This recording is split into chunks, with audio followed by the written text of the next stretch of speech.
আমাদের জামাই স্ট্যাটাস দিয়েছে বউ তার জীবন, মানে আমাদের মেয়ে তার জীবন। কত লক্ষ্মী ছেলে, কত ভালো জামাই, দেখেছো? তুমি খুঁজে পেতে এরম জামাই? আমি চিরুনি তল্লাশি করে খুঁজে এনেছি। কত লক্ষ্মী জামাই আমার, সোনার টুকরো জামাই। তোমার ছেলেও স্ট্যাটাস দিয়েছে বউ তার ফার্স্ট প্রায়োরিটি। না, হতেই পারে না। আমার ছেলে কখনো বইয়ের ভেড়া হতে পারে না, এটা সম্ভবই নয়। আমার ছেলে কখনো বইয়ের ভেড়া হবে না, আমি দেখছি।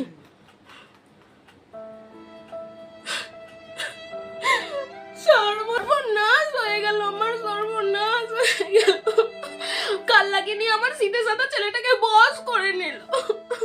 বিয়ে দিয়ে আমি বউ মানিনি, একটা মুটকি কাল লাগিয়ে নিয়ে নিয়েছি। আমার সোনা বাবুটা আমার সিধে সাদা ছেলেটাকে বস করে নিল। হে ভগবান, কাল লাগিনিটা তুমি বিচার করো ভগবান। আর ওকে বলি আরে একটা ছেলে নয়, 5টা জন্ম দিয়েছি। ছোটবেলা থেকে আমি মানুষ করলাম, এখন আমিও প্রায়োরিটি নয়। মা তো কিছু নাই, বউ সব প্রায়োরিটি, বউ। এই দিনটা দেখা দেখে তুমি আমার দিন দিলে না কেন ভগবান।